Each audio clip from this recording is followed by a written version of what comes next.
So magandang umaga po sa ating lahat. So bago po tayo magsimula ng ating pag-aaral ng salita ng Diyos, samahan niyo po ko na imuhot mo na lang. Banal at mahabagin naming Amang Diyos na sa amin ay patuloy nagmamahal, nagpapasalamat po kami lalong-lalo na sa pagliligtas niyo po sa amin mula sa walang hanggang kaparusahan sa impyerno. Salamat po aming Ama na kahit na alam po namin na kami po ay hindi karapat-dapat sa inyong kaharian dahil sa lahat ng aming mga kasalanan, ngunit dahil po sa napakalaking habag at pag-ibig niyo po sa amin, isinugon niyo po ang inyong bugtong na anak na si Jesucristo para magdusa, parusahan at dumanak yung kanyang mahalagang dugo doon sa krus upang malinis ang lahat namin mga kasalanan magpakailanman. Dahil sa ebanghelyo po na ito, nagkaroon po kami ng katiyakan na pwede na po kami makapasok dyan sa inyong kaharian. Nagpapasalamat po kami na pagkatapos din po namin na maligtas, patuloy po ninyo kami ginagabayan sa pamamagitan po ng church. Kami po ay inyong inilagay dito po sa iglesia upang makatanggap pa ng higit pang biyaya at kalakasan spiritually at magagamit po namin para sa aming Christian life. Ngayong araw na ito, kami po ay na umaharap sa iyong salita. Dinadalangin po namin na pagkalooban niyo po kami ng karunungan at masigit na pagkakilala po sa iyo upang masigit po namin kayong mahalin at paglingkuran. Alam po namin na marami kaming kakulangan at mga kahinaan at madali pa rin kami natatangay ng sanlibutan. Ngunit alam po namin aming Ama na ang Espiritu Santo ang tumutulong sa amin upang mapagtagumpayan po ito at makapanatili sa daan na ibinigay niyo po sa amin. Dinadalangin din po namin ang mga kapatiran na maaaring papunta pa lamang sa lugar po na ito. Pakiusap, ingatan niyo rin po sila at naway tulungan niyo rin po sila na makapagandaan ng kanilang puso sa pakikinig ng iyong salita. Ganun din, maaaring may mga brothers and sisters na nakakaranas po ng mga kahirapan sa kanilang physical at ganun din sa kanilang espiritu at maaaring hindi po namin makakasama sa oras po na ito. Pakiusap, tulungan niyo po sila, gabayan niyo po sila at naway patuloy niyo po silang aliwin sa pamamagitan po ng inyong mahabaging mga kamay. At naway pagkalooban niyo po sila ng lakas spiritually upang hindi po nila mapabayaan ang kanilang identity sa iyong harapan at makapagpatuloy sila sa paglakad sa nang naayon sa inyong kalooban. Sa oras po nito aming Ama, bagamat mahirap po yung aming kalagayan at maraming mga brothers and sisters yung nahihirapan dahil sa mga paglakas ng ulan, patuloy po kami nananalangin na pakiusap, ingatan niyo po at panghawakan niyo po yung aming puso upang hindi po mabalisa at hindi mo po kainin ng mga alalahanin sa mundong ito. Sa oras po na ito, sa pasimula hanggang sa pagtatapos, sa iyo lamang po kami aasa at magtitiwala. Lahat po na ito idalangin po namin sa makapangyarihang pangalan ng Panginoong Jesucristo na sa amin ay patuloy nagmamahal. Amen. Okay, so buksan po natin sa ating mga Biblia sa Aklat ng Mga Gawa, chapter 13.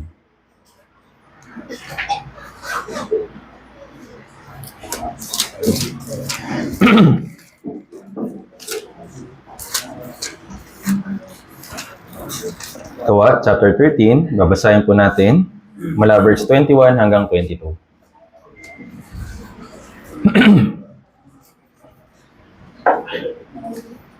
Gawa, chapter 13, verse 21 hanggang 22. Pag nakita na po, babasahin po natin ang sabay-sabay.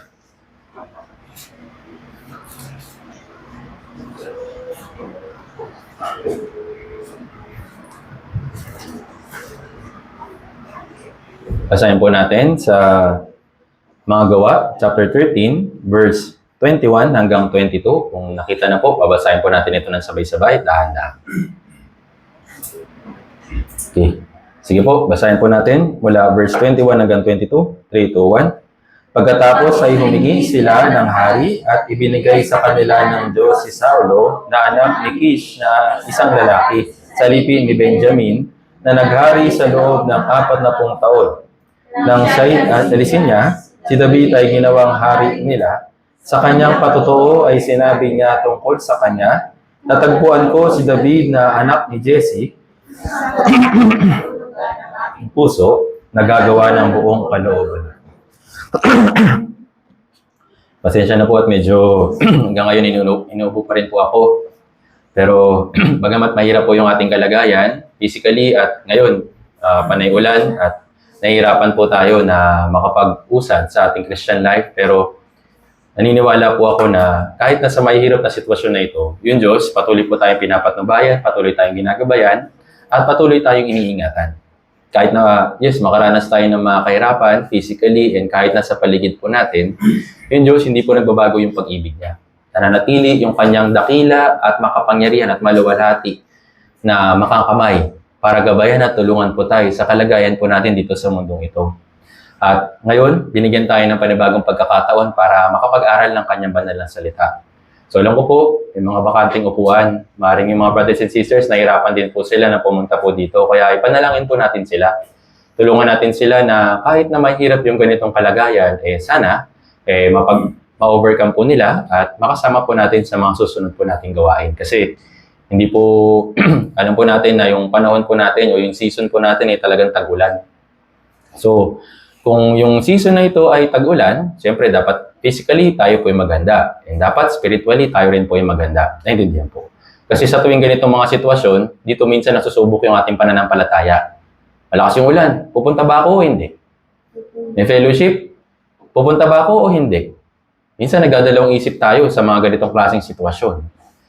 Ngayon sinasabi sa atin ng Diyos na kahit na anumang sitwasyon, huwag mong kakalimutan yung identity mo. Huwag mong kakalimutan kung saan ka dapat. Huwag mong kakalimutan kung ano yung kalooban ko para sa iyo. Kaya naman, sinasabi sa atin ng Diyos, ng Biblia palagi, yung ating identity. Kaya nga, napakahalaga ng pag-aaral ng salita ng Diyos. Kasi dito tayo mariremind. Naintindihan po? Ngayon, pag-aaralan po natin yung salita ng Diyos dito po sa nakalagay sa Aklat ng Mga Gawa, chapter 13, verse 21 hanggang 22. Meron pong dalawang tao na binanggit po dito. Una, si Haring Saul. Pangalawa, si Haring David. Yes, oppositely, magkaiba po sila. At isang bagay po yung naging common po nila. Pareho silang naging hari. Tama po ba? Pero yung ending, yung beginning ni, bagamat yung beginning ni Haring Saul at ni Haring David ay pareho, pero yung kanilang katapusan ay magkaiba. Naintindihan po. Dito po, mag-focus po tayo kay Haring Saul. Kay Haring David. Na isang tao, na isang lalaki na kinalulugdan ng aking puso na gagawa ng buong kalooban ko. So itong testimony po na ito ay hindi po lang para kay Haring David. Ito rin po yung hinahanap ng Diyos para sa kanyang mga anak.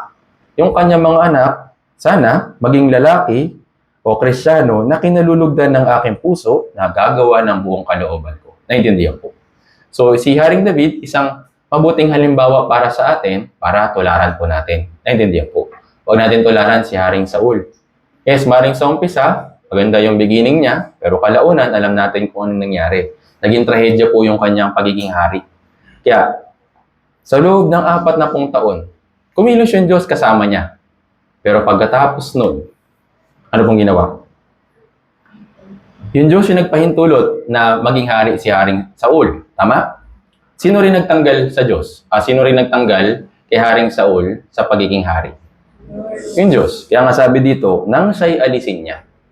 Kahit na gustong makip o kung gusto na mapanatili ni Haring Saul yung kanyang pagiging hari, pero ang sabi ng Diyos, hindi na. Yes, maring sa panahon ng ating Christian life, ginagamit tayo ng Diyos, tinutulungan tayo ng Diyos, ginagabayan tayo ng Diyos, pero kung tayo po ay magiging kagaya ni Haring Saul, darating yung time na baka hindi na rin kumilos yung Espiritu Santo sa atin. Yes, hindi mawawala yung kaligtasan. Hindi mawawala yung katiyakan na makakapasok tayo sa langit. Pero, sinasabi sa atin ng Biblia na pagkaingatan po ninyo o pakaingatan natin yung ating Christian life. Kasi baka mamaya hindi na kumilos yung Diyos sa atin. Ano po ibig sabihin nito? Baka wala na yung bunga ng ating Christian life. Hindi na lumalago, yung puso, wala nang kagalakan, yung puso, puro na lang kabalisaan.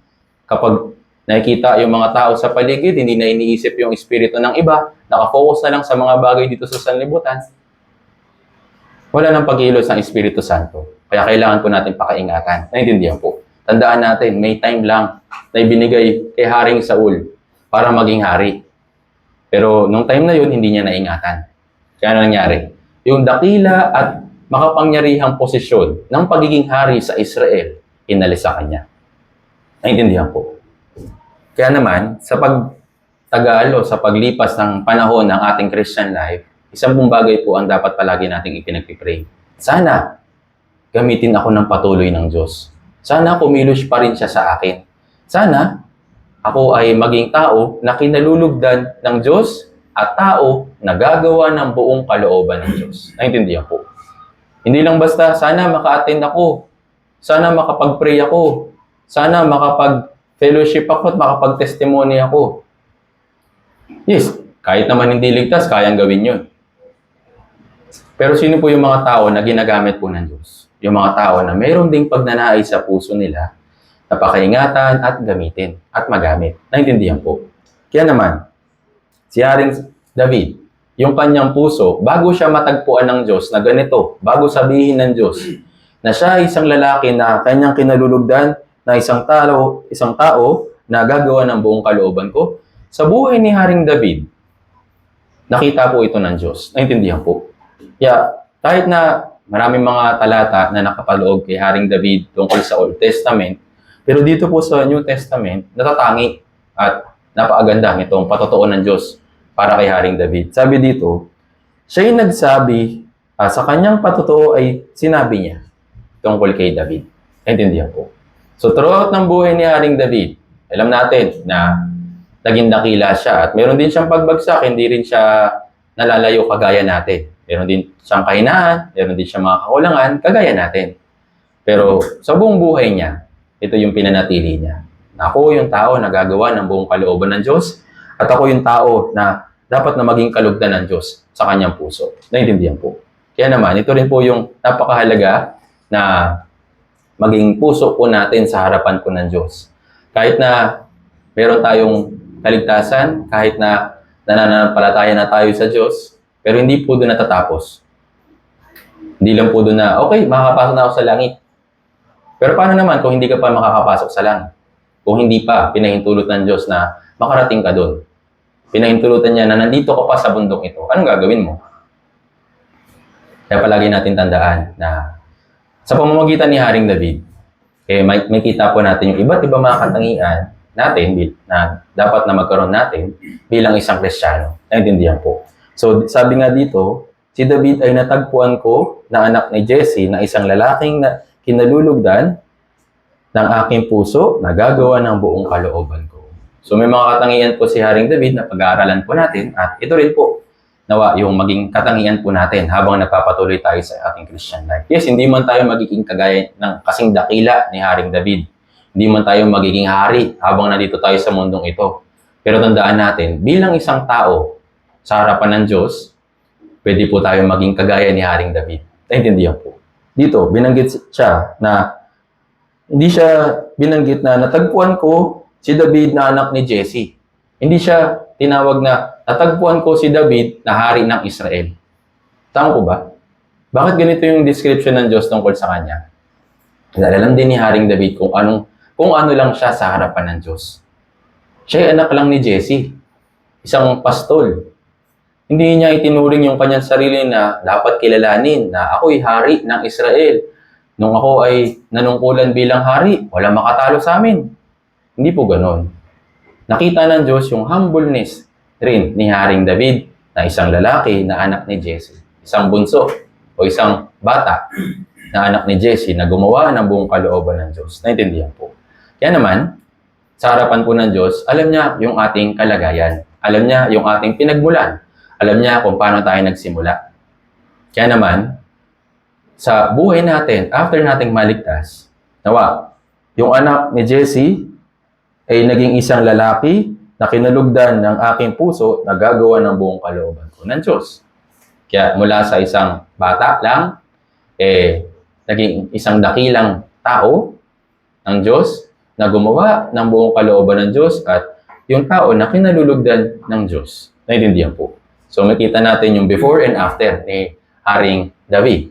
Kaya naman, ano-ano yung mga katangian na makapagbibigay lugod sa Diyos sa harapan po ng na makikita po natin kay Haring David. Una, si Haring David nung siya'y kabataan pa lang, kahit na mahirap na mag-alaga ng hayop, pero ginawa pa rin niya yung best niya. Siya ay isang pastol. At bilang pastol ng mga hayop, hindi lang basta siya nagpapakain ng tupa, hindi lang siya basta nagbabantay, hindi lang siya nagpapaligo o nag-guide sa kanila. Alam natin na kahit na mahirap yung kalagayan ng isang pastol, hindi niya ito tinatalikuran. Inaalagaan pa rin niya yung mga tupa na pinagkatiwala sa kanya ng tatay niya. Hindi lang basta inalagaan, pinaliguan, iningatan. At bago buhusan ng langis si Haring David, ito po yung ginagawa po niya. Tingnan po natin ito. Unang Samuel chapter 16. Unang Samuel chapter 16, verse 11.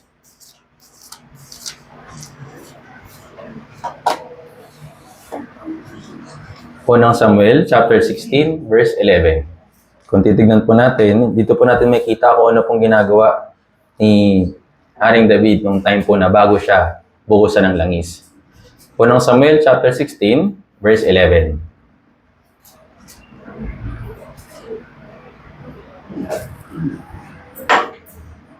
Okay, sige po, basahin po natin ng sabay-sabay. 3, 2, 1. Sinabi ni Samuel kay Jesse, narito ba ang lahat ng iyong mga anak? At kanyang sinabi, natitira pa ang bunso, ngunit siya'y nag-aalaga ng mga tupa. At sinabi ni Samuel kay Jesse, ipasundo mo siya sapagkat hindi tayo uupo hanggang sa siya'y dumating dito. So, nung time po na ito, so si Samuel, siya na po yung naging propeta nung time po na yon ni Haring David. At bago siya buhusan ng langis, nasan po si Haring David? Ano pong ginagawa niya? Sabi diyan, ngunit siya'y nag-aalaga ng mga tupa. Ayun, kailangan niya pang ipatawag si David. Sabi diyan, ipasundo mo siya sapagkat hindi tayo uupo hanggang sa siya'y dumating dito. So itong ginawa ni Jesse na pinasundo si si David, yung pastol. At basahin natin yung verse 12. Basahin natin yung kanyang katangian. Tingnan natin ng sabay-sabay. Basahin natin ng sabay-sabay. 3, 2, 1. Siya'y nagpasugo at sinundo siya roon. Siya ay may mapupulang pisngi, magagandang mata at makisig. At sinabi ng Panginoon, tumindig ka, uhusan mo siya ng langis sapagkat siya na nga. So, si Haring David, isa sang pastol na nag-aalaga ng tupa. So, kung isipin po ninyo, bunso siya. Pero bakit mabigat yung kanyang gawain? Madali ba magpastol? Madali po ba mag-alaga ng mga tupa? Di binanggit kung gaano karami yung tupa, pero sigurado napakahirap po nung gawain ng isang pastol. Naintindihan po. Hindi lang siya nag-aalaga ng hayop. Nag-aalaga siya ng buhay. Naintindihan po. So yung bilang buhay na hayop, kailangan niya pakainin, kailangan niyang paliguan, kailangan niyang bantayan. Kasi nga, mahalaga yung buhay. Naintindihan po. Ayun, nag-aalaga siya ng mga tupa. Hindi siya kagaya ng mga bata na yung bunso, di ba, kadalasan yung bunso, yan, minsan, may pabor, minsan, hindi masyadong pinagsasabihan, tapos, binibigyan ng mga kinakailangan, kaysa dun sa mga nauna. Ganun po ba, yung mga, magulang sa bunso? Opo. Pero si David po, iba. Inutusan siya na mag-alaga ng tupa. Doon ka sa labas, alagaan mo yung aking tupa. Sabi nung tatay niya. Bakit kaya ipinagkatiwala kay David yung ganitong klaseng mahirap na gawain, yung pag-aalaga ng tupa? Hindi binanggit, pero siguro, maring si David, meron siyang katangian na kagaya ng pagmamalasakit sa isang hayop. Meron siyang pakialam para sa welfare o sabihin natin kalagayan ng hayop ng kanyang tatay. Naintindihan po. At siya, bilang bunso, meron siyang puso na handang sumunod sa tatay niya. Naintindihan po. Kaya naman, si David, yes, kahit na siya'y kabataan pa lang, kahit na marami siyang time na sana nag-aaral siguro, o kaya natututo, o kaya siguro naipaglaro sa mga kaibigan niya, pero mas pinili niya na mag-alaga ng tupa. Naintindihan po. Bakit? Kasi ito yung nasa loob ng puso niya. Kaya nga sabi dito, sa verse 12, mapupula yung pisngi, magaganda yung mata, at makisig. Hindi lang po ito basta physical na appearance. Hindi lang siya pogi, hindi lang siya basta gwapo. Naintindihan po. So, lahat ng ito ay katangian na pwede rin po natin na matutunan bilang isang Kristiyano. At sabi dito, makisig. Ano ba ibig sabihin ng makisig? Macho. Okay. Okay. So, physically, hindi naman nakatingin yung Diyos sa physical na appearance lang. Naintindihan po. Pero, nakita niya kung paano natin wino-work out yung ating sarili. Paano natin dine-develop yung ating sarili bilang tao ng Diyos. Naintindihan po. Kaya naman, si Haring David, isa siyang tao na mayroong kasipagan. Meron siyang kamalayan na kapag inutusan siya ng isang mahalagang bagay, ginagawa niya ito ng tapat. Naintindihan po. Ito rin po yung isang katangian na sana matutunan po natin sa ating Christian life. Yung pagiging masunurin at pagiging tapat. Naintindihan po. Tayo po yung mga Kristiyano at tayo po yung mga tinawag na bilang maglingkod sa Diyos. Bawat isa sa atin ay inatasan ng Diyos para sa isang tungkulin. At yung tungkulin na ito ay sundin yung kanyang salita. Tama po ba? So para masunod yung yung kanyang salita, kailangan rin po natin ng ating isip at ng ating buong pagkatao para magawa kung ano yung sinabi ng Diyos. Naintindihan po. Hindi lang pwedeng alam natin kung anong inuutos pero hindi natin ginagawa. Naintindihan po. Si Haring David, yes, inutusan siya na alagaan yung tupa. Then ginagawa niya at ginawa niya ito ng masikap. Naintindihan po. Kaya naman, sinasabi sa atin ng Diyos na sa harapan ng Diyos, kinalulugdan niya yung mga tao na naging tapat kagaya ni Haring David. Tingnan po natin, Kawikaan, chapter 10, verse 4.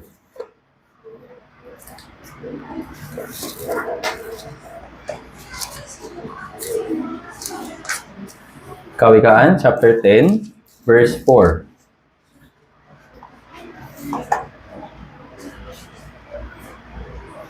Basahin po natin ang sabay-sabay. Kawikaan chapter 10, verse 4. Basahin natin sabay-sabay. 3, 2, 1. Ang mapagpabayang kamay ay dahilan ng kahirapan. Ngunit ang kamay ng masipag ay nagpapayaman. Kung dito sa mundong ito, yung mga tao na masisipag, yung mayaman sila. Tama? Pero spiritually, ano ba dapat tayo maging? Maging tao na mapagpabaya sa ating Christian life? O mga tao na yung kamay ay masipag na wini-work out yung kanilang Christian life. Pag-isipan po natin ito. Naintindihan po.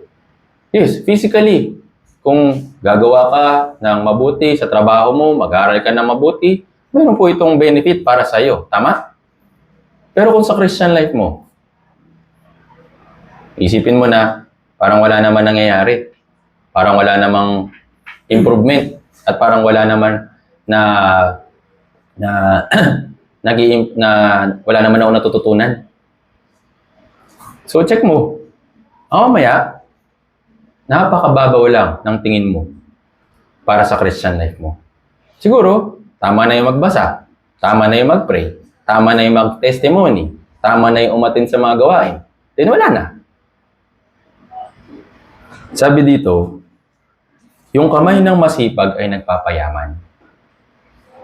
Kung yung ating mga kamay ay ginagampanan yung ating tungkulin, spiritually, yes. Ang benefit sa atin ito, magiging masagana yung ating Christian life. Naintindihan po. Kung sa physical nga, nare-rewardan yung mga tao na masisipag, what more pa kaya sa spiritual? Naintindihan po. Hindi rin pwedeng isang bagay lang yung pinagsisipagan mo tapos sa isa, kinakatamaran mo. Naintindihan? Kailangan po natin mabalanse po ito sa ating Christian life.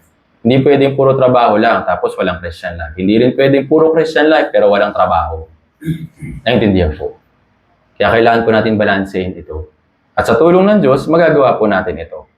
Naintindihan po. At bilang mga Kristiyano, hindi magandang katangian yung pagiging tamad. Alam natin na ito po yung malaking kasalanan sa harap ng Diyos. Maring sa paningin natin, hindi ito ganun kalaki. Maring sa paningin natin, parang wala naman masyadong epekto sa akin kapag nagiging tamad ako. Parang iisip natin na parang simpleng bagay lang yung pagiging tamad. Pero tandaan po ninyo, yung tamad, nanganganak pa siya ng isa pang katamaran. Tama? At kapag nanganak yung katamaran, ano po mangyayari? Wala ka na magagawa. Naintindihan po. Kaya yung simpleng hindi magbasa, yung simpleng hindi mag-pray, yung simpleng hindi umattend, yung simpleng hindi gawin yung mga bagay sa ating Christian life, ano po nangyayari? Nanganganak. Tama po ba? Parang ayaw ko muna umattend ngayon. Parang yung hindi ko feel. magbasa ngayon. Parang medyo marami akong ginagawa, busy kasi ako eh. Tandaan po natin, ganun ka devastating yung katamaran. At kaya kanyang itong palubugin. Kaya kanyang pabagsakin sa iyong Christian life. Hindi maagaw ng katamaran yung identity mo bilang isang Kristiyano. Pero, marami ka mga bagay na hindi magagawa bilang isang Kristiyano dahil tinatamad ka lang. Intindihan po. Kung dito nga sa mundo, yung mga taong tamad hindi pinagkakatiwalaan. Paano pa kaya sa Diyos? Pagkakatiwalaan kaya niya ng mga dakila na gawain yung mga tamad spiritually?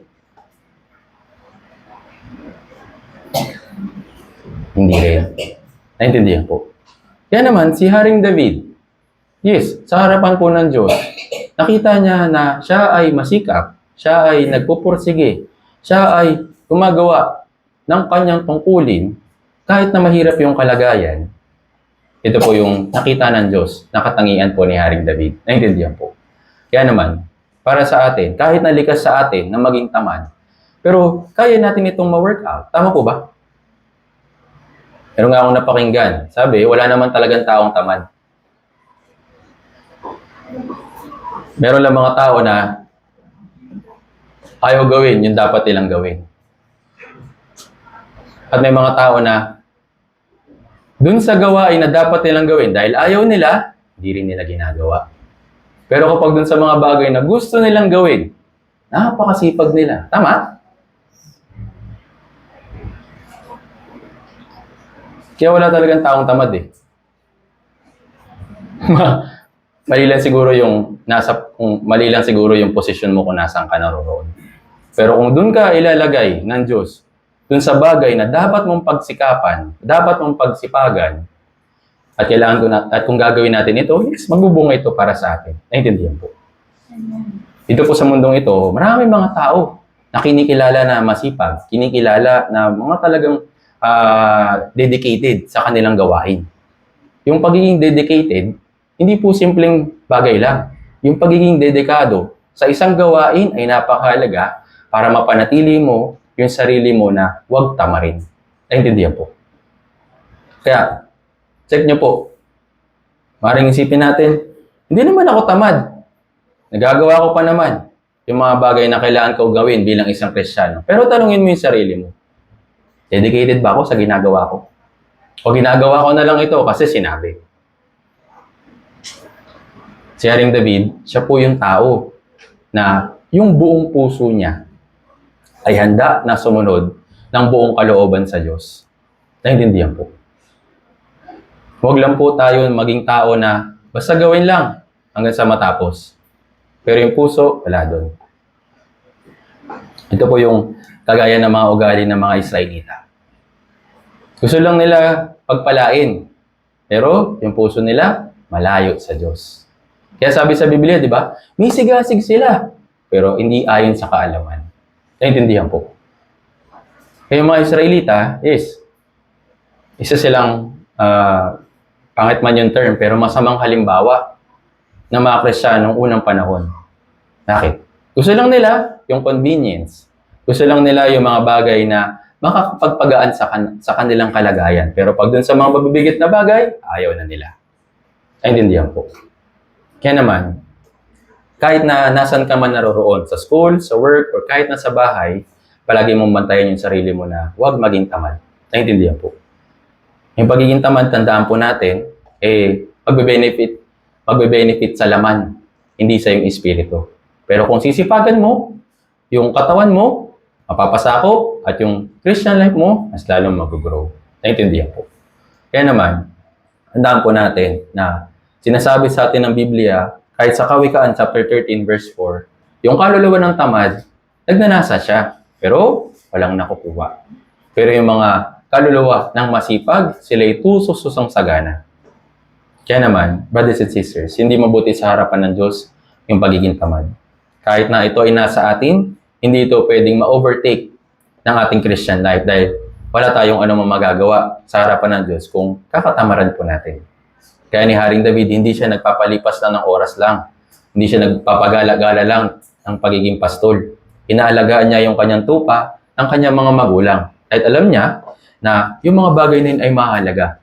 Kaya nga, kapag nalalagay sa alanganin o sa mahirap na sitwasyon, yung mga tupa, kapag may mga leon na kumikilid-kilid, may mga oso na nagbabantay dun sa mga tupa, anong ginagawa ni Haring David kapag kinuha na o na hinahabol na yung mga tupa niya? Pinapabayaan lang niya? Ay, wala na yan. Kain na yan. Hindi. Nakikipaglaban siya. Naintindihan po. Kaya, hindi lang siya basta makisig. Yung pagiging makisig niya, ginagamit niya sa paraan na mabuti para sa ikabubuti ng kanyang o yung bagay na inutos sa kanya ng Diyos. Naintindihan po. Kaya naman, gaya ni Haring David, bawat isa po sa atin, palaging tandaan. Ang hinahanap ng Diyos sa harapan niya ay isang lalaki na kinalulugdan ng kanyang puso na gagawa ng buong kalooban. Tingnan po natin ito. Unang Samuel chapter 17. Tingnan po natin yung pagkakaiba ni Saul at ni Haring David ng panahon po na ito. Unang Samuel chapter 17.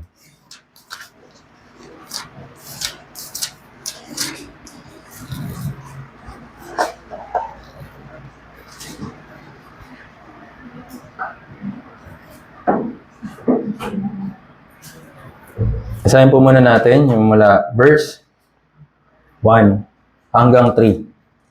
Unang Samuel chapter 17, verse 1 hanggang 3. Basahin po muna natin ng sabay-sabay. 3 to 1. Tinipon ng mga Filisteo ang kanilang mga hukbo upang makipagdigma at sila ay nagtipon sa Soko na sakop ng Juda at nagkampo sa pagitan ng Soko at Zeka sa Ephes-dammim.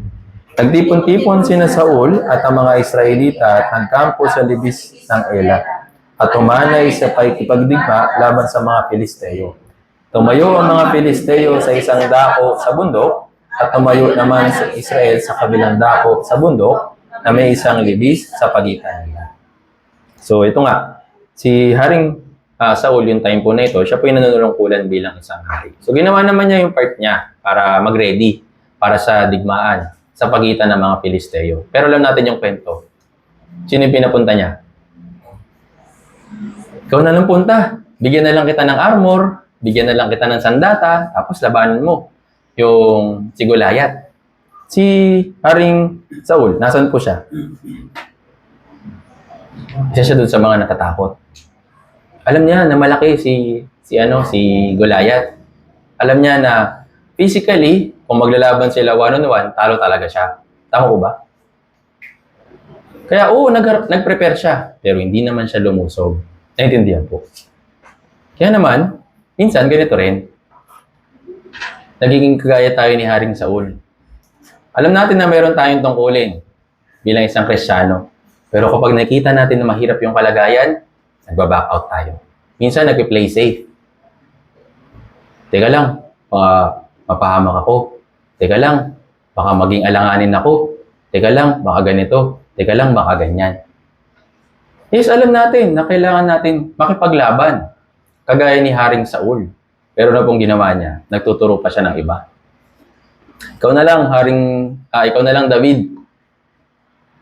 Kaya naman, kahit na hari siya nung time po na yun, at dapat siya yung nangunguna na makipaglaban sa mga Filisteo, hindi niya ginawa. Sino po yung nag-step up na makipaglaban kay Goliath? Si Haring David. Imaginin po ninyo na isang bata at makipaglaban sa higante. Alam natin yung illustration, di ba? Mismatch sila. Tama po ba? Pero kahit na mismatch sila physically, pero napakalaki ng pananampalataya ni David nung time po na ito. Bakit? Naka-prepare din siya para sa pagipaglaban dun sa mga labanan na kahit naalanganin siya. Naintindihan po.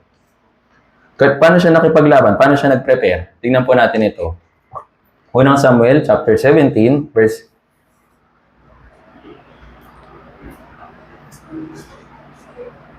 Basahin natin. 34 hanggang 35. Hanggang 36, basahin na lang natin. Unang Samuel chapter 17, verse 34 to 36, basahin natin sabay-sabay, 3 to 1. Ngunit sinabi ni David kay Saul, ang iyong lingkod ay nag-aalaga sa kanya. Kapag may dumating na leon o kaya oso at kinukuha ang isang kordero sa kawan, ay inahabol ko siya at ako pinapatay. Ay iniligtas ang kordero mula sa kanyang bibig. Kapag nilaluhong ako ay aking hinahawakan sa panga, aking sinasaktan at pinapatay. Nakapatay ang iyong lingkod ng mga leon at mga oso, at ang Filisteyong ito na hindi tuli ay magiging isa sa kanila. Yamang kanyang hinamon ang mga hukbo ng Diyos na buhay. So ito nga, ito yung previous na kalagayan ni Haring ni David bago siya lumaban kay Goliath. Hindi lang siya basta nag-aalaga. Iniingatan din niya yung tupa ng kanyang tatay na si Jesse. Kapag mayroong mga leon, oso, inaagaw niya mula sa kanila mga bibig. Tapos, inahawakan sa panga at aking sinasaktan at pinapatay. So, ito yung ginagawa niya. So, hindi biro yung pagpapastol ni Haring David noong time po na yun, o yung David, yung batang David. At isa po para sa akin, nakakatawa na sinabi ni David kay Saul noong time po na yun. Basahin natin yung verse 31. 32. Basahin natin ang sabay-sabay. 3 to 1. Sinabi ni David kay Saul, huwag manghina ang puso ng sinuman dahil sa kanya. Ang inyong lingkod ay hayahayo at alaban ng ang Filisteyong ito. Anong sabi niya kay Haring Saul noong time po na yun? Huwag manghina yung puso mo. Isang pastol, may lakas siyang loob na sabihin ito sa hari. Bakit? Nakita niya yung hari natatakot din. So, parang unusual, di ba? Isang pastol, magsasabi sa isang hari na huwag ka matakot.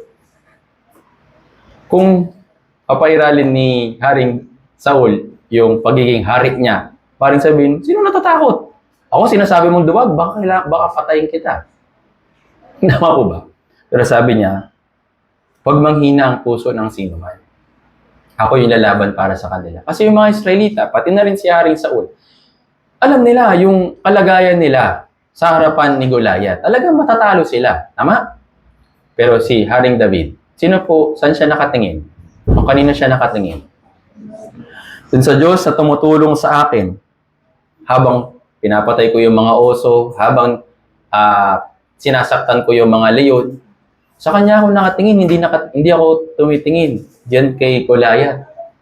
Isa lang siya doon sa mga papatayin ko na kagaya ng mga oso at mga leon. Kaya nga, sabi niya, sa verse 37, basahin natin ng sabay-sabay. 3 to 1. Sinabi ni David, ang Panginoon na nagligtas sa akin sa mga kuko ng leon at ng oso, ang siyang magliligtas sa akin sa kamay ng Filisteo ito. At sinabi ni Saul kay David, umayo ka sa mga. Dito po, di ba? Parang kung si Haring Saul, kung iisipin natin, parang nakakahiya. Sige, ikaw na lang. Samahan ka ng Diyos. Ikaw na lang makipaglaban. Kaya napakalaki ng pagkakaiba nila na kahit na hindi pa siya hari noong time po na yun, pero nakita na ng Diyos na yung puso niya ay mayroong pagiging hari. Naintindihan po.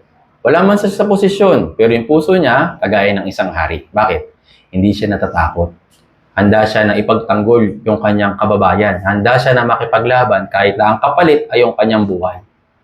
Kaya isa siyang tao, isa siyang lalaki na mayroong ganitong klaseng puso. Mayroon siyang heart of a king. Hindi siya kagaya ng heart ng isang duwag. Naintindihan po. Kaya naman, sa ating Christian life, anong kinalaman nito? Yes, maraming mga Goliath sa paligid po natin. Mga lalahanin. Ito, kagaya nito, yung ulan. Ilang araw na umuulan. Ang hirap ng kalagayan. Paano kami ngayon? Paano kami ganyan? Pero sino ba mas malaki para sa iyo? Yung ulan o yung Diyos? Alam natin na yung Diyos, di ba? Pero minsan, kapag nandun na tayo sa sitwasyon, naiipit tayo, nababagabag, nababalisa. Kaya, natatakot tayo. Tandaan natin na Yung mga bagay, mga kahirap at mga kabalisaan, hindi ito makakahigit sa kadakilaan ng Diyos. Naintindihan po. Kaya nga, kagaya ni Goliath, sabi ni Haring David, hindi siya makakahigit sa oso, sa leon. Magiging kagaya lang siya ng oso at leon, napapatayin ko. Dahil pinagtatanggol ako ng Diyos. Naintindihan po. Kaya naman, sa ating Christian life, tandaan po natin na para tayo mapanatili sa ating identity, dapat alam din natin kung saan tayo nakatuon o saan tayo nakatingin. Si Haring David, physically equipped siya. Naintindihan po. Makisig siya, malakas yung kanyang pangangatawan, pero yung kanyang puso, napakalaking may pagpapakumbaba sa harapan ng Diyos. Hindi niya sinabi na, napatay ko yung mga oso, mga leon, kaya ko rin siyang patayin sa lakas ko. Hindi niya sinabing ganun. Anong sabi niya? Ang Panginoon na nagligtas sa akin. Panginoon yung tumulong sa akin dun sa oso at saka sa leon. Siya rin yung tutulong sa akin para matalo ito si Goliath. Naintindihan po. Kaya kahit na, yes, physically, meron tayong iba't ibang mga kakayahan, pero panatilihin natin yung ating puso na maging mapagpakumbaba sa harapan ng Diyos. Bakit? Kasi alam naman natin na wala tayong magagawa kapag wala rin yung tulong ng Diyos. Naintindihan po. Paring sa physical, alam natin, kaya ko to. Napagdaanan ko na to. Makakasurvive ko ito. Paring sa physical, kaya natin, pero wag natin kakalimutan na ingatan yung ating puso. Naintindihan po. Kaya, kung isipin natin, si Haring Saul, meron siyang form ng hari. Tama? Kasi nasa sa posisyon siya. Pero ano po yung puso niya? Puso ng isang duwag. Naintindihan po.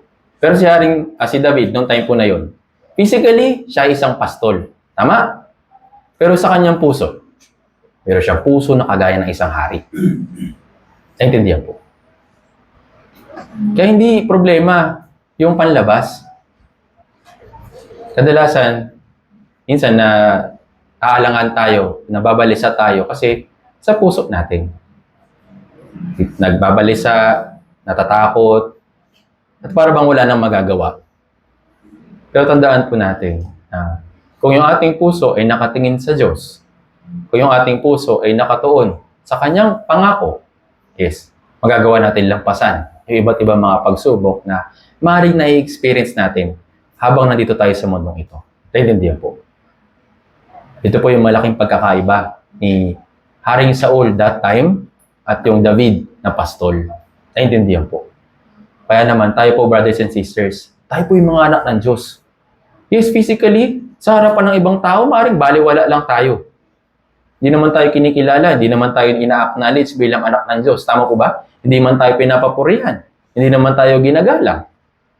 Kabaliktaran yung nangyayari sa atin. Tama? Sa panlabas, hindi man tayo ganun. Hindi man tayo tinuturing ng ibang tao na dakila. Pero tandaan po natin, sa mata ng ating Ama, tayo po yung pinakadakila. Naintindihan po. Kaya pakaingatan po natin ito sa ating puso. Dahil hindi po tayo basta tao lang dito sa mundong ito. Tayo po ay anak ng Diyos. Naintindihan po. Yung ating puso ay palagi po natin pakaingatan. Kaya nga, doon sa description tungkol kay Haring David, isang lalaki na kinalulugdan ng aking puso, nagagawa ng buong kalooban ko. Naintindihan po. Kaya naman, napakaganda para sa atin na example o comparison si Haring Saul at kay David na isang pastol. Meron siyang puso na isang hari, kahit na wala pa sa posisyon. Isa lang siyang pastol. Naintindihan po. Kaya naman, sa ating Christian life, sa pagpupatuloy natin, maring maharap tayo sa iba't ibang mga pagsubok, iba't ibang mga kahirapan, pero tandaan po natin yung ating identity. Huwag natin kakalimutan na yung Diyos, siya yung tutulong sa atin. Siya yung gagabay sa atin. Naintindihan po. Siya ngayon nag-iingat sa atin eh. Siya yung naggagabay sa atin. Siya yung pumapatnubay sa atin. Naintindihan po. Hindi naman niya pinapatnubayan yung mga dakilang tao, yung mga hari. Hindi naman yun yung tinutulungan niya, di ba? Kaya naman, napakahalaga para sa atin na palaging tandaan yung ating identity. Naintindihan po. Hindi naman ibig sabihin na ipagyayabang natin yung ating identity sa harapan ng ibang tao. Kundi pakaingatan natin ito sa ating puso. Naintindihan po. Na kahit na physically, hindi sapat, kulang, maraming kahinaan, Pero yung ating puso, palagi natin pakaingatan na huwag matakot, huwag mabalisa, huwag mangamba. Naintindihan po. Kaya ba sinasabi sa atin ng Diyos na huwag tayo mabalisa? Kasi nababalisa tayo. Bakit sinasabi sa atin ng Diyos na huwag matakot at magpakatapang? Kasi madalas tayo natatakot. Madalas na nagpapakaduwag tayo. Kaya lagi tayo pinapaalalahanan ng Biblia. Kung hindi tayo magbabasa, hindi tayo magbubulay-bulay, ayun, makakalimutan natin ito. Naintindihan po. Kaya naman, sa mata ng Diyos, yung mga tao na nananatili sa kanyang salita at tinutupad ito, sila yung mga tao na nagmamahal talaga sa Diyos. Tingnan po natin ito. John chapter 14. Juan chapter 14, verse 21.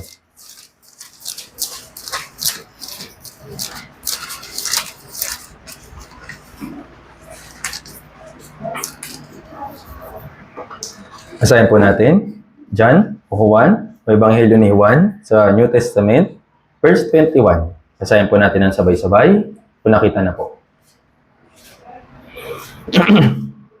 Juan chapter 14, verse 21. Basahin natin ang sabay-sabay. Okay, nakita na po. Okay, basahin natin sabay-sabay. 3, 2, 1. Siyang mayroon ng aking mga utos at tinutupad ang mga iyon ay siyang nagmamahal sa akin. At ang nagmamahal sa akin ay mamahalin ng aking Ama at siya'y mamahalin ko at ipahayag ko ang aking sarili sa Kanya. Sabi dito, siya na mayroong kanyang utos at tinutupad ang mga iyon, siya nagmamahal sa akin. Ngayon, ano po yung benefit? Kapag yung utos ng Diyos ay nasa atin, pinangahawakan natin, at tinutupad natin. Sabi dyan, siya'y mamahalin ng aking Ama, at siya'y mamahalin ko, at ipahayag ko ang aking sarili sa Kanya. Mas ipapakita ng Diyos yung Kanyang sarili sa Kanya. Sabihin sa mga tao na sumusunod, i-reveal ng Diyos yung Kanyang kadakilaan, yung Kanyang kapangyarihan, at gagawa yung Diyos kasama siya. Naintindihan po. Kaya naman, si Haring David, isa po ito sa katangian na makikita po natin sa kanya. Yung kanyang puso, yes, handa pong sumunod ng lubos. Kahit na mayroon siyang mahirap na sitwasyon. At kahit na alanganin yung kanyang kalagayan, hindi siya nakatingin dun sa problema, hindi siya nakatingin dun sa kalaban. Nakatingin siya sa Diyos. Kaya, ganun din. Yung ating puso, nakatuon sa kanyang salita, at magtitiwala sa kanyang salita, yes, matutupad po natin yung mga nakalagay po sa Bible. At sabi sa Apocalypse chapter 1 verse 3, di ba? Mapalad ng bumabasa at nakikinig ng aking mga salita ng propesiya at tumutupad ng mga bagay na nasusulat dito. So, kailangan tatlo. Hindi pwedeng bumabasa lang. Hindi pwedeng nakikinig lang. Kundi, bumabasa, nakikinig, at tumutupad. Naintindihan po. Kaya naman, yes, marami tayong alam na Bible verse, marami tayong alam na kwento sa Bible, pero hindi lang po ito dapat manatiling kwento sa atin. Ay kita natin yung kagandahan nung nabasa natin kung i-apply lang din natin. Naintindihan po. Siguro, kabisado po ninyo yung Matthew chapter 6 verse 33, di ba? Napakadali lang niya basahin, napakadali lang niyang kabisaduhin. Pero kadalasan, nakafokusan tayo sa ganda. Nakafokusan tayo dun sa kadalian yung Bible verse na yun. Pero hindi natin nararanasan yung kapangyarihan ng verse na yun. Bakit? Kasi meron tayong isang word na napapalampas. Ano po yun? Yung word na una. Gusto natin dun sa pangalawa kagad eh. Uy, dadagdag ng Diyos yung mga kailangan ko. Yung mga kulang sa akin, siya yung bahala. Pero nakakalimutan natin yung napakasimpleng word na yun. Yung muna. Naintindihan po. Kaya para ma-experience natin yung susunod, yung katugtong na verse na yun na idadagdag ng Diyos yung mga bagay na kailangan natin, hanapin muna natin yung kanyang kalooban at yung kanyang katwiran. At pawang, idaragdag na lang sa atin yung mga bagay na kulang sa atin. Naintindihan po. Kaya, kung hindi po tayo tatamarin at kung sa ating pagbabasa, paikinig at pagtubad ng salita ng Diyos, yes, yung pangako ng Diyos, ibibigay din sa atin. Yung pangako ng Diyos na kailangan natin na Christian life o yung mga bagay na kailangan natin sa Christian life, ito rin po yung ipagkakaloob niya sa atin. Naintindihan po. Kaya naman, ilang tulog na lang, magbe-bare months na. Tapos, ilang tulog na lang, matatapos na yung 2026. Naalala po ninyo kung ano yung mga resolutions po ninyo?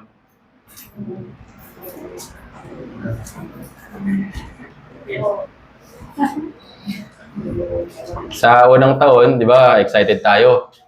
Ngayong taon, I decided na makapagbasa ng Bible. Kailangan matapos ko to. Sa unang mga buwan, yes, sigasig, talagang ganado.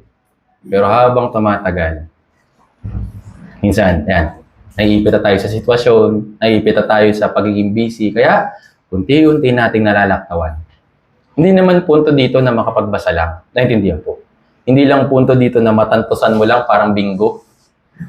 Yung Bible natin, reading plan. Hindi po ito yung punto. Ano yung punto dito? Maging malapit tayo palagi sa salita ng Diyos. Kasi kapag tayo napapalapit sa salita ng Diyos, magiging malakas yung ating Christian life. Pero kapag tayo po'y napapalayo, hihina rin yung ating Christian life. Ito po ay rule, ito po ay batas, ito po ay law. Naintindihan po? Kung paanong kapag yung isang bagay nilagay mo sa itaas at binitawan mo, sigurado pong babagsak. Tama? Same din. Kung mapapagod tayo na panghawakan yung salita ng Diyos, bibitawan natin. Kasi napagod na, nangalay na yung kamay. Babagsak din yung Christian life natin. Naintindihan po. Pero, hindi pa huli ang lahat. Meron pa tayong pagkakataon. Yung bawat araw na binibigay sa atin ng Diyos ay magandang pagkakataon para i-recover natin yung ating Christian life. Tama po ba? Huwag po kayo malungkot kapag maraming kulang o maraming mga hindi nabasa. Hanggat binibigyan ka ng Diyos na pagkakataon, pwede mong basahin yung mga kasunod. Tama po ba? Kaya naman, sa pagbabasa po natin ng Biblia, yes, sinasanay po tayo na maging malapit sa Diyos. Kahit tayo rin naman yung nakaka-experience eh. Kapag tayo po'y napapalapit sa salita ng Diyos, yung puso natin payapa. Pero kapag tayo napapalayo sa salita ng Diyos, ano yung puso natin? Magulo. Para ba laging may gera? Tama po ba? Kaya ano pong gusto po ninyo? Gulo o payapa?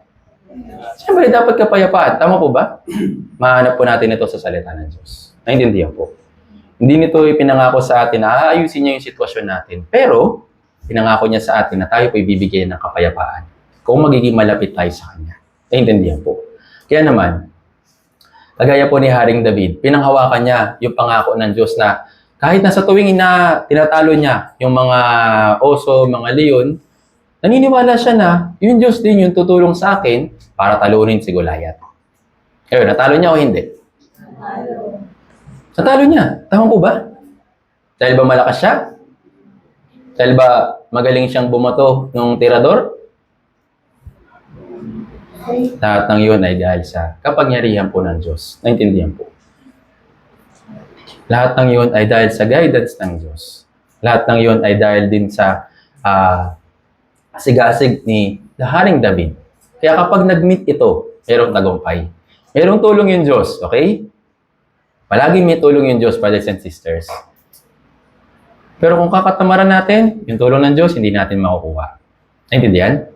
Pero, kung yung ang tulong ng Diyos, nandyan, tapos sinamahan mo pa ng sikap, sinamahan mo ng pagiging masigasig sa iyong Christian life, sigurado po, pero pong himala. Naintindihan po. Yan po isang example. Ecclesiastes chapter 10.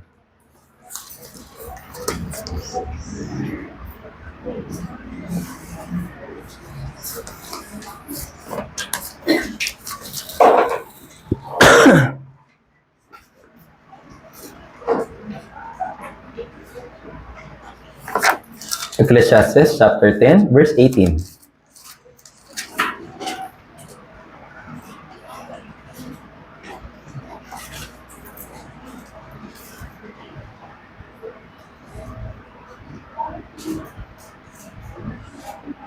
Basahin po natin ito. Ecclesiastes chapter 10, verse 18. Okay, basahin natin sabay-sabay. 3, 2, 1. Sa katamaran ay bumabagsak ang bubungan, at sa di pagkilos ay tumutulo ang bahay. Imaginin po ninyo ito. Dahil dun sa katamaran ng tao na ito, unti-unti nang bumagsak yung bubungan niya. Wala na siyang shade. Naintindihan po. Masarap ba tumira sa isang bahay na walang bubong?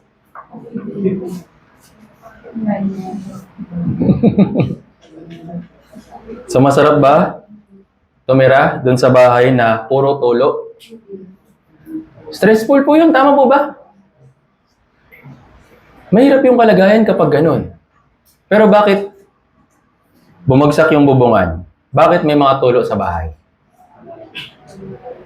Ano pong sabi dito? Sa katamaran. Naintindihan po. Kaya naman, yung katamaran, hindi po ito simpleng bagay lang sa harapan po ng Diyos. Kaya kailangan po natin palaging pagsikapan ng ating Christian life. Kaya nga sabi sa Biblia sa Roma, chapter 12, magsikap ka, huwag maging tamad sa pagsisikap. Naintindihan po. Bakit huwag maging tamad sa pagsisikap? Kasi mahirap yung pagsisikap. Kaya huwag mong kakatamaran. Naintindihan po. Kaya si Haring David, kahit na araw-araw niyang inaalagaan, nilalabas yung kanyang mga pastol o yung mga hayop, hindi po niya pinapabayaan yung kanyang tungkulin. Naintindihan po. Ito po yung palagi niyang ginagawa.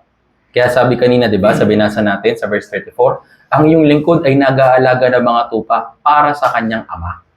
Naintindihan po. Tingnan lang natin, basahin natin. Unang Samuel chapter 17. Balikan po natin.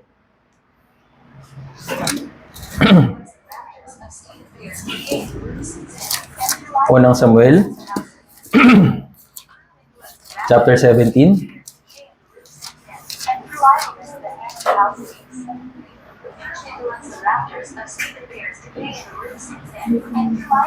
Verse 17, basahin po. Sorry. Verse 34, sa may bandang itaas po. Unang Samuel chapter 17, verse 34, babasahin ko po ulit para sa inyo. Sabi dito, ngunit sinabi ni David kay Saul, ang iyong lingkod ay nag-aalaga ng mga tupa para sa kanyang ama. Kapag may dumating na leon o kaya'y oso at kinukuha ang isang kordero sa kawan, hinahabol ko siya at aking pinapatay. Para kanino niya ginagawa yung pag-aalaga? Sabi dito, para sa kanyang ama. Hindi niya ito benefit. Hindi niya ito pakinabang. Ginagawa niya ito para sa kanyang ama. Ganun po yung kanyang pagmamahal at pagsunod sa kanyang ama. Naintindihan po. Ano pong ginagawa niya? Pinapanatili niya yung pinagkatiwala sa kanya. Kung pinaalaga sa kanya yung mga tupa, pinaalaga sa kanya yung kawan, ito po yung ginagawa niya. Ginagawa niya lahat ng ito ay para sa kanyang ama. Naintindihan po. Kagaya kanina sa binasa natin, sa pagsunod ng salita ng Diyos, yes, may benefit po para sa atin ito. Pero sa pagsunod sa salita ng Diyos, dito na natin may papakita na minamahal natin yung Diyos. Naintindihan po. Kaya naman, naging tapat si Haring David at hindi siya nagpabaya sa kanyang tungkulin. Kahit na isang kordero yung nawawala, kinukuha ng oso at leon, hinahabol po niya. Kaya niya pinahalagan yung tungkulin niya bilang isang pastol. Ganito rin yung shadow ni Jesus Christ. Si Jesus Christ, yung mabuting pastol. Tama po ba? Kaya ano pong ginawa niya sa atin? Tayo po na mga nawala, kumalat, at nasa bibig na ni Satan. Ano pong ginawa ni Jesus? Hinanap niya tayo at pinatay niya yung kapangyarihan o pinawalang bisa niya yung kapangyarihan ni Satan sa atin. Pinakawalan tayo dahil sa katotohanan at tayo po'y nakabalik sa Kanya. Naintindihan po. Kaya sabi sa Isaiah chapter 53, tayo po'y gaya ng mga tupang naligaw. Sa pagkaligaw natin, sino po nakahanap sa atin? Si Satanas. Tama po ba? Tayo po'y ginapos dahil sa kasalanan at kapangyarihan ni Satanas. Pero hinanap tayo ng Diyos. Kahit na isang tupa, handa siyang hanapin ito kaysa dun sa 99. Naintindihan po. Ganon siya naging tapat sa kanyang tungkulin. Kagaya po ni Haring David. Kaya makita po natin dito yung shadow din ni Jesus Christ. Naintindihan po. Kung paano siya nag-aalaga ng tupa, pinapahalaga at hindi nagpapabaya. Ganon din si Jesucristo para sa atin. Tayo po'y nasa bisig na ni Satanas, hindi tayo makawala. Hindi natin kayang tanggalin o yung alisin yung pagkagapos sa atin. Pero hindi tayo hinahayaan ng Diyos na malamon ni Satanas. Dumating siya sa sanlibutan upang kunin tayo sa bibig ni Satanas. Gayon siya katapat. Gayon siya naging tapat para sa atin. At tayo bilang kanyang mga anak, binibigyan niya ng mabuting example na tayo po'y maging tapat. hindi mapagpabaya, iningatan at nakikipaglaban sa kasalanan. Naintindihan po.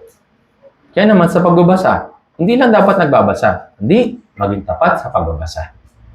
Sa pag-pray, magsabi lang ba ng mga words, magpasalamat lang, hindi maging tapat din. Naintindihan po. Actually, para sa akin,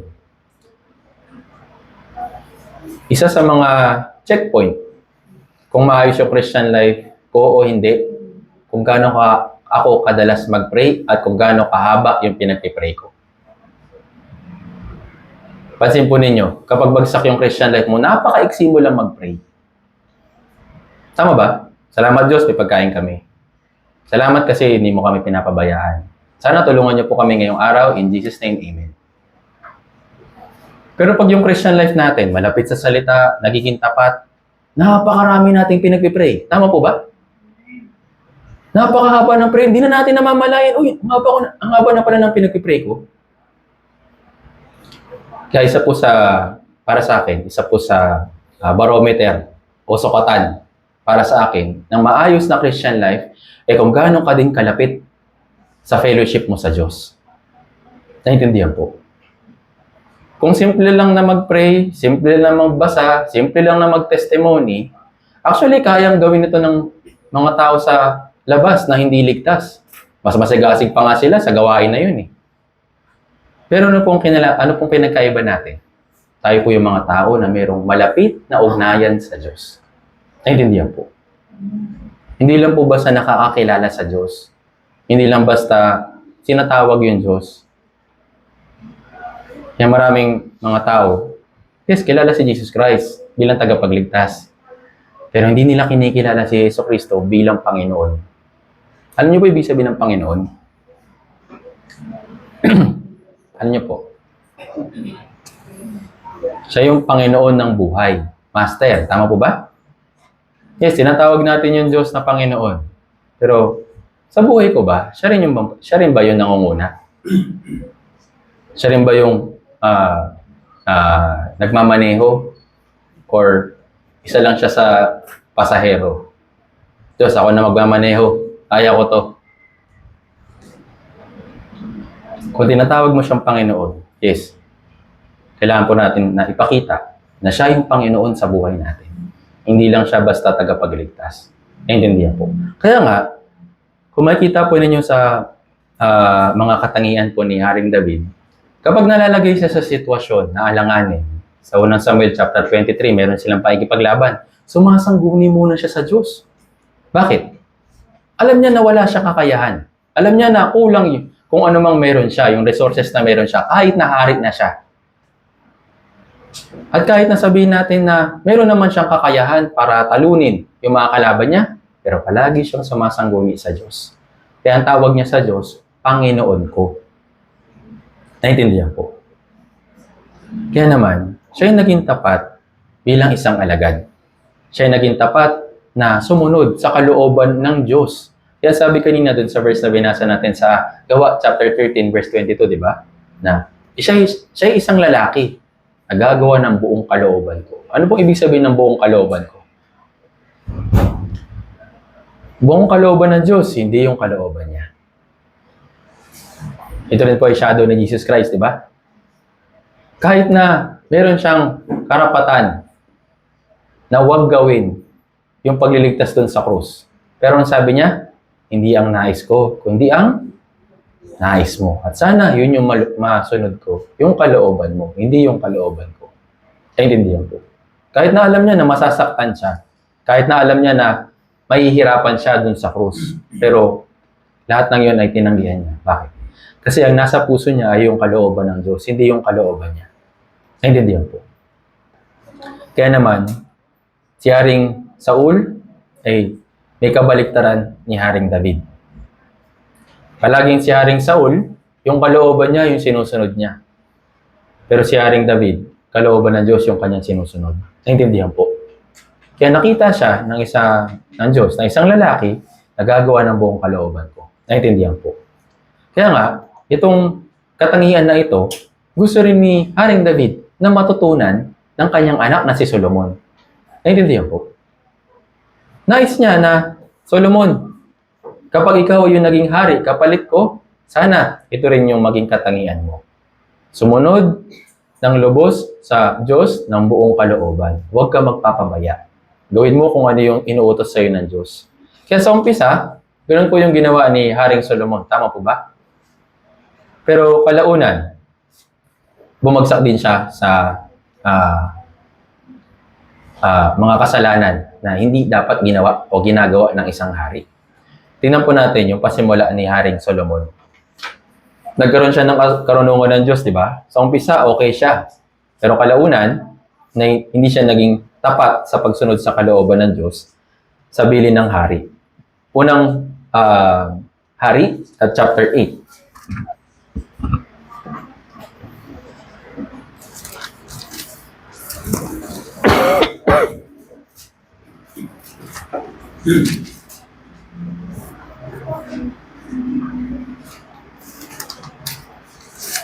Unang Hari, chapter 8. Ito po yung sabi ni Haring Solomon. Basahin natin, verse 61.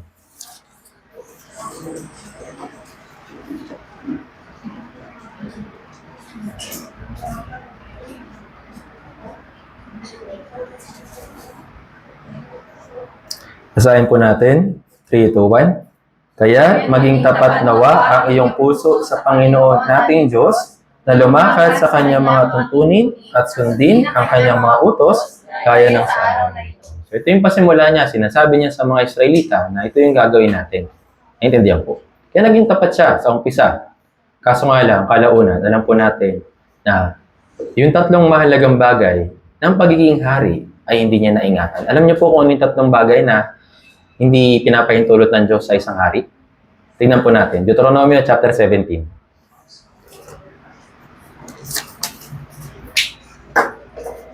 Deuteronomy chapter 17, verse 16 hanggang 17.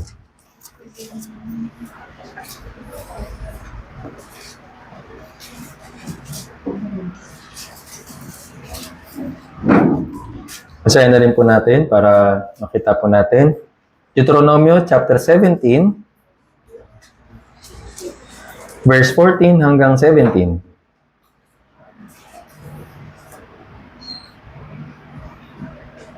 Basahin natin ng sabay-sabay. 3, 2, 1. Kapag dumating ka na sa lupaing ibinibigay sa iyo ng Panginoon mong Diyos, at inyong maaangkin ito, at inyong matirhan at inyong sasabihin, ako'y maglalagay ng isang hari na gaya ng lahat ng mga bansang nasa palibot ko. Ilalagay mong hari sa iyo ang pipiliin ng Panginoon mong Diyos, isa sa iyong mga kapatid, huwag kang maglalagay sa kaluhan na hindi mo kapatid. huwag lamang siya magpaparami ng mga kabayo para sa kanyang sarili. Ni pababalikin niya ang bayan sa Ehipto upang siya ay makapagparami ng mga kabayo. Sapagkat sinabi sa inyo ng Panginoon, huwag ninyong babalikan mula ngayon ang bahayon. Huwag siya magpaparami ng mga asawa para sa kanyang sarili upang huwag maligaw ang kanyang puso. Huwag siya magpaparami ng pila at ito. So ano po yung tatlong bagay na hindi ipinapahintulot sa isang hari? Huwag siya magpaparami ng kabayo, huwag siya magpaparami ng asawa, huwag siya magpaparami ng ginto at pila. Kaso nga lang, alam natin kung ano nangyari kay Haring Solomon. Na dito sa tatlong bagay na ito, hindi niya nabantayan yung kanyang sarili. Kaya nahulog siya dito sa tatlong bagay po na ito. Kaya naman, lumabag siya sa tuntunin. Nagparami siya ng mga kabayo. Tingnan natin. Unang Hari, chapter 10. Unang Hari, chapter 10, verse 26. Dahil nga marunong siya, o may karunungan siya, alam niya kung paano mag-handle na napakaraming mga kabayo. Unang Hari, chapter 10, verse 26.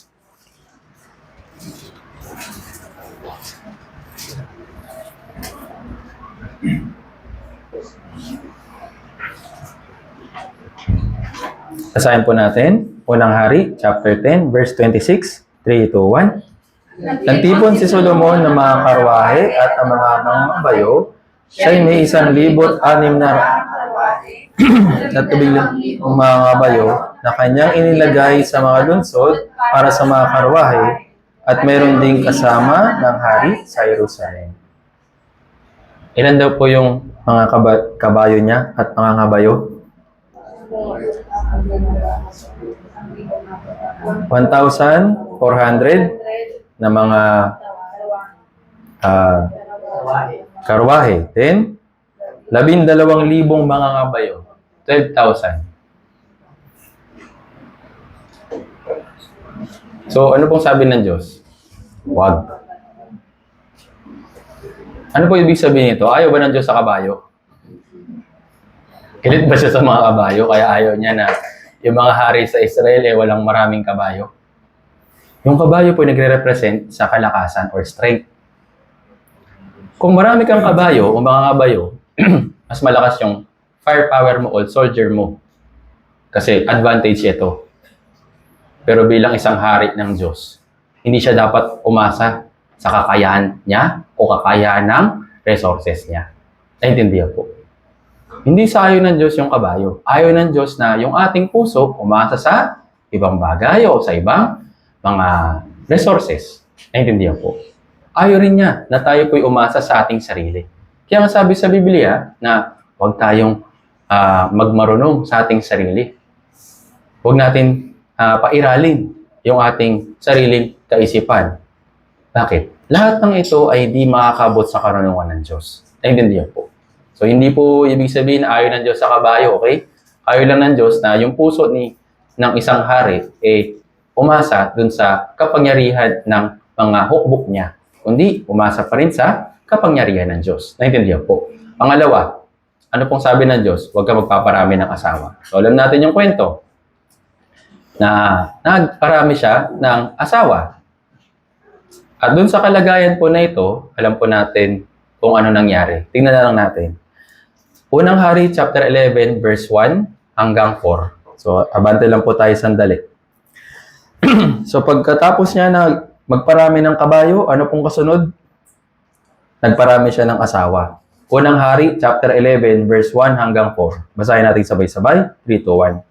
Si Haring Solomon ay umibig sa maraming babaeng banyaga, sa anak ni Faraon, sa mga babaeng Moabita, Amonita, Edomita, Sidionia, at Heteo. Wala sa mga bansa na tungkol sa mga iyon ay sinabi ng Panginoon sa mga anak na Israel, kayo'y huwag makikihalubilo sa kanila, at sila man ay huwag makikihalubilo sa inyo, sapagkat tiyak na kanilang ililigaw ang iyong puso sa pagsunod sa kanilang mga Diyos, na humaling si Solomon sa mga ito dahil sa pag-ibig. Siya ay nagkaroon ng 700 asawa, mga prinsesa, at 300 asawang lingkod na inilagaw ang kanyang puso. Sapagkat nang si Solomon ay matanda na, inilagaw ng kanyang mga asawa ang kanyang puso sa ibang mga Diyos, at ang kanyang mga puso ay hindi naging lubos na tapat sa Panginoon niyang Diyos na kanyang ama. So, ano po yung reason ng Diyos kung bakit hindi niya pinahintulutan na magkaroon ng maraming asawa yung isang hari? Kasi baka maligaw yung kanyang puso. Sabi dito, na humaling si Solomon sa mga ito dahil sa pag-ibig. Hindi pwedeng pairanin lagi yung pag-ibig Kasi pwede kanyang iligaw. Naintindihan po. Lalo na po sa mga kabataan. Hindi pwedeng, ay, gusto ko naman siya. Gusto rin niya ako. Hindi po pwede. Dahil po sa ganyang klaseng nagiging sistema, napakarami mga Kristiyano yung naliligaw. Hindi lang po sa kabataan, pati na rin sa mga adult. Hindi naman sa babae, kundi nauumaling sila sa pag-ibig. Isa sa salapi, isa sa kayamanan, isa sa sarili. Naintindihan po. Hindi sa ayaw ng Diyos ng pag-ibig. Hindi sa ayaw ng Diyos na magmahal tayo. Hindi sa ayaw ng Diyos na maging mahirap lang tayo. Naintindihan po. Tandaan po natin. Na dahil po sa kung papairalin natin yung ating sarili, kung papairalin natin yung sarili nating kaisipan, pwede tayong maligaw nito. Naintindihan po. Imagine po ninyo ito. May karunungan naman siya, di ba? May karunungan siya galing sa Diyos. Pero lahat ng karunungan na yon na isang tabi dahil sa pag-ibig. Kaya yung love life, pasensya na, pero kadalasan nasisira yung Christian life dahil dyan. Dahil po sa pagnanasa ng ating laman o pagnanasa ng ating mga mata, nahuhulog tayo sa mga ganitong klaseng sitwasyon. Naintindihan po. So, hindi masama yung pag-ibig. Ginawa nga ito ng Diyos eh. Pero kung hindi ka mag-iingat at kung maililigaw ka nung pag-ibig na ito, ayun. Magiging napakahirap para sa iyo ng Christian life. Naintindihan po. Kaya sabi ng Diyos, iniligaw ng kanyang mga asawa ang kanyang puso. Paulit-ulit po na sinabi.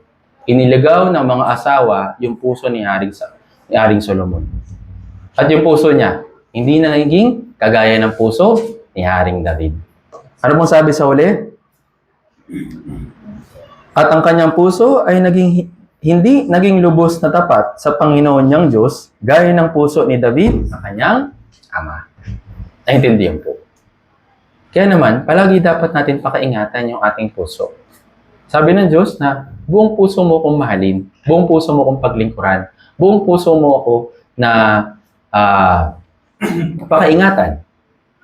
Kasi kung hindi, pwede ka nitong maligaw. Naintindihan po. Ano pong pakiramdam? Siguro naman, naligaw na po kayo. Kahit sa anumang sitwasyon, naliligaw ka. Maganda ba sa pakiramdam? Actually, napaka-stressful po nito, di ba?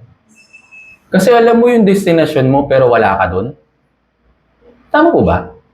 At hindi ka nandun. Tapos, hindi mo na alam kung nasaan ka na. Napakabigat nito para sa atin. Kaya kung nai-stress tayo kapag naliligaw sa daan, kapag naligaw din tayo sa Christian life natin, is napaka-stressful po nito. Naintindihan po. Kaya na pong sabi ng Diyos, ingatan mo yung sarili mo, ingatan mo yung puso mo. Kaya sabi kay Haring Solomon, huwag ka magpaparami ng asawa. Nais ng Diyos na turuan si Haring Solomon na yung pag-ibig ay dapat isa lang. Dapat sa Diyos lang. Naintindihan po. Kung paintulutan siya ng isa, hindi mabuti. Pero ano pong ginawa niya? Mas sigit pa siya nagangad sa mas marami. Kaya, ang dahilan, yun, naligaw siya sa kanyang puso. At yung puso niya, hindi niya naingatan. Next, ano po yung pinarami ni Haring Solomon? Bukod sa mga ngabayo, bukod sa asawa, ano po yung next? Yung pilak at ginto. Dahil din po sa pilak at ginto, yes, napakarami pong mga kahirapan yung na-experience ni Haring Solomon dahil po sa kalagayan po na ito. Actually, napaka-stressful po ng pagiging isang hari. At yung mag-manage siya, napakaraming mga kayamanan, ay napaka-stressful din. Tingnan po natin ito. Unang Hari, chapter 10, verse 14 to 23. Atras lang po tayo. Unang Hari, chapter 10, verse 14 hanggang 23. Basahin po natin ang sabay-sabay. 3, 2, 1. Ang timbang ng ginto na dumating kay Solomon sa isang taon ay 666 na talentong ginto. Bukod doon sa simula sa mga palitan at sa mga alakal ng mga mangangalakal. At mula sa lahat ng hari ng Arabia at ng mga gobernador ng lupain. Si Haring Solomon ay gumawa ng 200 malalaking kapitpit na ginto, 600 siklong ginto na ginamit sa bawat kalasag, At siya'y gumawa pa pinitpit na ginto, 3 librang ginto ang ginamit sa bawat kalasag at inilagay ito sa hari sa bahay ng gubat ng Lebanon. Bukod dito ay gumawa ang hari ng isang malalaking tronong garing at binalot iyon ng pinakamataas na uring ginto. May 6 na baitang sa trono at sa likod ay ang trono ay may ulo ng guya at may mga patungan ng bawat tagiliran ng upuan at may 2 leon na nakatayo sa tabi ng patungan ng kamay at may 2 isa sa magkabilang dulo ng 6 na baita. Walang tulad niyon alinmang kaharian. At sa lahat ng sisidlang inuman ni Haring Daon ay yari sa ginto at ang lahat ng sisidlan ng bahay ng Lebanon ay lantay na ginto.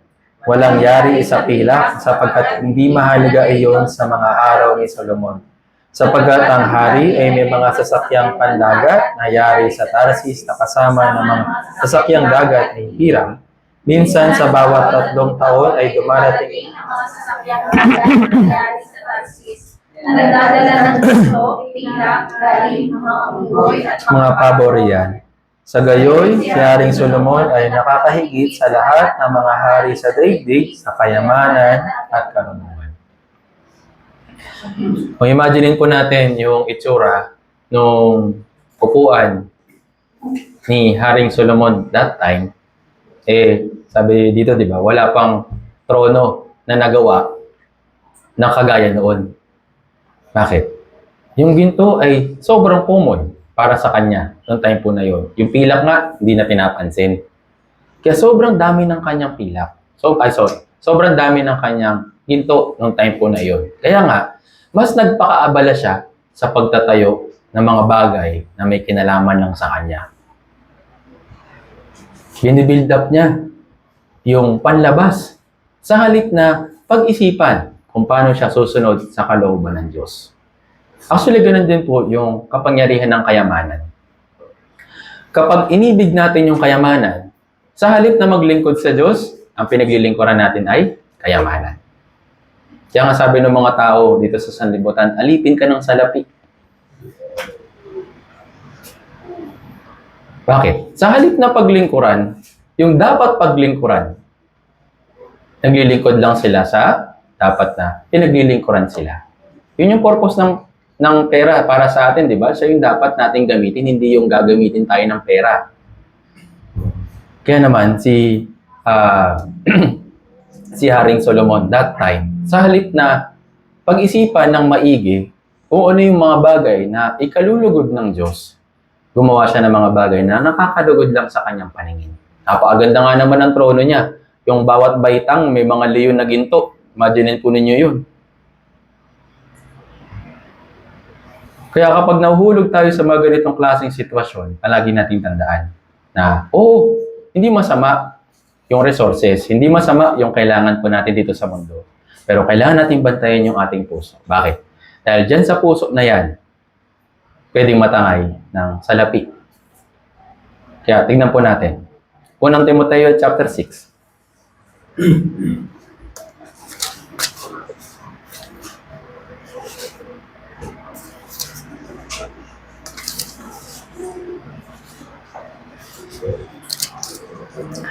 Unang Timoteo chapter 6 mula verse 7 hanggang 10.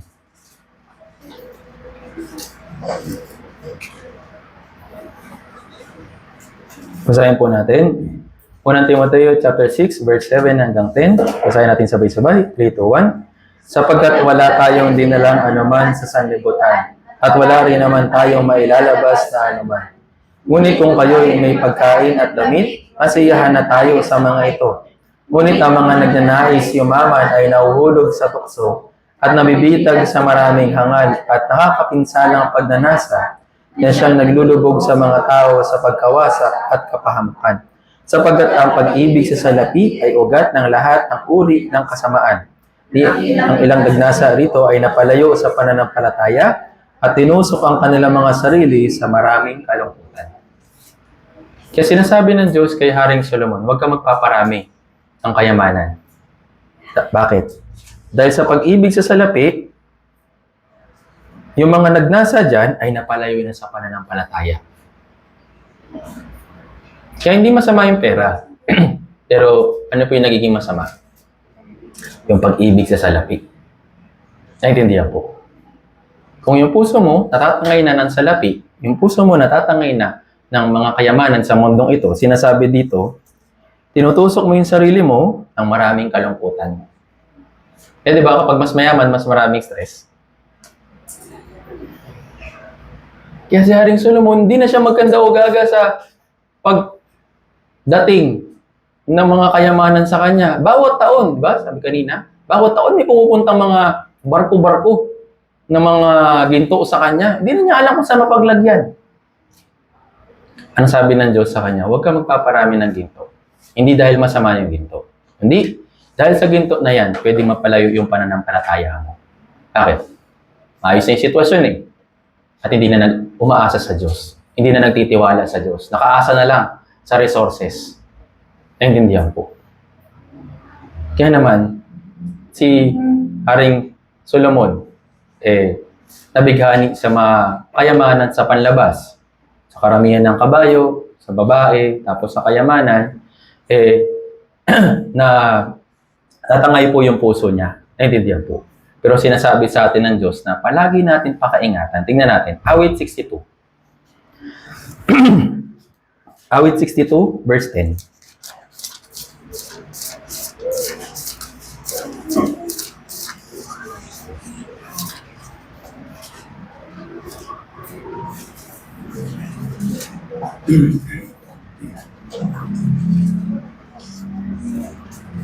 Basahin po natin. Awit 62, verse 10. Basahin natin sabay-sabay. 3, 2, 1. Sa pangingikil ay huwag kang magtiwala. Sa walang kabuluhang pagnanakaw ay huwag kang umasa. Kung ang mga kayamanan ay lumago, huwag ninyong ilagak doon ang inyong puso. Kapag lumalago yung kayamanan, ingatan natin yung ating puso na huwag mailagak doon. Bakit? Pwede nitong matangay yung ating pananampalataya. Pwede nito na matangay yung pagtitiwala sa Diyos. Sa halip na magtiwala sa Diyos, nagtitiwala sa resources. Naintindihan po. Kaya kahit na si Haring Solomon ay naging dakilang hari, hindi siya naging kagaya ng kanyang ama. Si Haring David, kahit na meron siyang firepower, military, kahit na meron siyang resources, kahit na meron siyang kakayahan, pero hindi siya nagtiwala dun sa mga bagay na yun. Naintindihan po. Palagi niyang nire-recognize na sino ba ako sa harapan ng Diyos. Palagi niyang sinasabi, hindi ako karapat-dapat sa harapan ng Diyos. Kaya naman, palagi natin tandaan na tayo po'y mga hamak at mga tao na sabihin natin, wala namang kadakilaan kung wala rin yung Diyos. Naintindihan po. Tingnan natin ito. Unang Samuel chapter 18 verse 18. Tingnan po natin yung sinabi ni Haring David kay Saul. Noong time po na ito, gusto na mapangasawa ni Haring Saul yung kanyang anak kay Haring David. Pero si Haring David, alam niya yung tungkulin ng pagiging manugang o son-in-law para sa isang hari. Kaya sabi niya that time, unang Samuel chapter 18 verse 18. Basahin natin ng sabay-sabay. Basahin na natin mula verse 17 hanggang 18. Basahin natin sabay-sabay, 3, 2, 1. At sinabi ni Saul kay David, narito ang aking nakakatandang anak na babae na si Merab. Siya ibibigay ko sa iyo upang maging asawa. Magpakatapang ka lamang para sa akin at ipaglaban mo ang mga laban ng Panginoon. Sapagkat iniisip ni Saul, hindi ko na siya pagbubuhatan ng aking kamay, kundi ang kamay ng mga Filisteo ang bahala sa kanya. Sinabi ni David kay Saul, sino ako at sino ang aking kamag-anak o ang sambahayan ng aking ama sa Israel upang ako'y maging manugang ng hari? Sabi niya, sino ako? At sino yung kapamilya ko? Sino yung kamag-anak ko? At sino yung aking sambahayan sa Israel? Kami baliwala. Bakit ako magiging manugang ng isang hari? Pwede mo naman ibigay yung anak mo sa mas dakila kaysa sa akin. Hindi niya kinakalimutan yung kanyang posisyon. Hindi niya kinakalimutan na siya ay isang pastol. At hindi niya kinakalimutan na yung puso niya, panatilihin yung maging mapagpakumbaba. Naintindihan po. Ito po yung pangatlo na katangian ni Haring David. Kahit na, yes, binuhusan na siya ng langis. Kahit na nirecognize na siya ng Diyos na ikaw yung magiging next na hari ng Israel, pero para sa kanya, sino ba ako? Sino ba yung aking sambahayan? Hindi basta-basta yung maging manugang ng hari. Pero pinili pa rin siya ni Haring Saul bilang isang son-in-law. Pero alam naman natin na ito ay para sa benefit pa rin ni Haring Saul. Kaya niya gustong maging manugang si David that time. Pero ganun pa man, para kay Haring David, sabi dito, para kay David, sabi niya, sino ako at sino ang aking kamag-anak?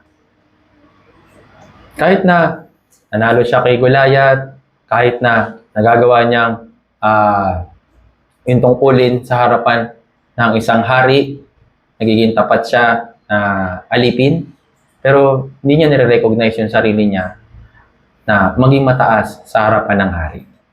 Palagi niyang nile-level down yung kanyang sarili. Basahin natin sa verse 18. Verse 23. Basahin natin ng sabay-sabay, 3 to 1. Kaya't sinabi ng mga lingkod ni Saul ang mga salitang ito sa pandinig ni David. At sinabi ni David, akala ba ninyo ay maliit na bagay ang maging manugang ng hari? Kayong ako'y isang taong dukha at walang karangalan? Sabi niya, akala niyo ba ganun kadali maging manugang ng hari?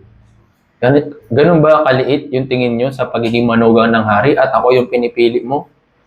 Sabi niya, ako'y isang taong dukha at walang karangalan. Hindi ito basta lang pagbababa sa kanyang sarili sa katayuan na meron siya.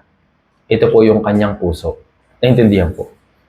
Kaya sa pagsunod sa kalooban ng Diyos, hindi natin magagawa ng lubos o hindi tayo pwede maging tao na kinalulugdan ng Diyos na gagawa ng buong kalooban niya kung wala rin pagpapakumbaba. Naintindihan po. Kaya kahit na meron kang skill, pero mayabang ka, kahit nga sa trabaho kahit na magaling yung isang empleyado, pero kung mayabang siya, marami siyang kaaway, hindi pa rin magiging maayos, hindi pa rin magiging payapa yung kanyang workplace. Naintindihan po. Ganun din sa loob ng church. Yes, marami tayong kakayahan. Pero pinagyayabang ba natin dito? Hindi. Kaya lagi kong sinasabi, di ba, walang superman dito po sa church. Walang superwoman. Lahat tayo, kailangan natin yung isa't isa. Kailangan natin na magtulungan. Hindi pwedeng si sister, si brother, kaya niyang gawin na lahat. Tapos yung mga brothers and sisters, naghihintay na lang. Hindi po. Para mapaingatan po natin yung ating puso sa pagiging mapagmataas. Palagi natin tandaan, sino lang ba ako?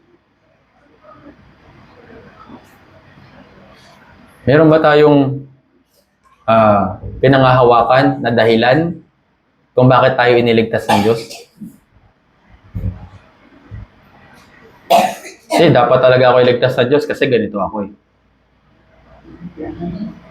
Kailangan talaga ako na maligtas kasi marami akong kakayahan Kailangan talaga ako ng church kasi marami akong kayang gawin. Yun ba? Yung ating pinangahawakan, kaya tayo hanggang ngayon nandito po sa church?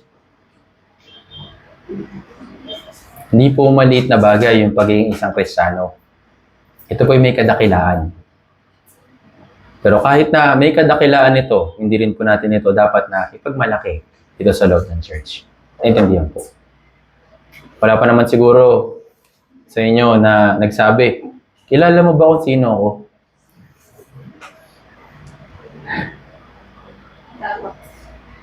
Wala pa naman. Huwag naman sana. Dahil huwag natin isipin na meron tayong dahilan para panatili sa church at para kailanganin ng church. Tandaan po natin, lahat tayo ay kailangan natin yung church.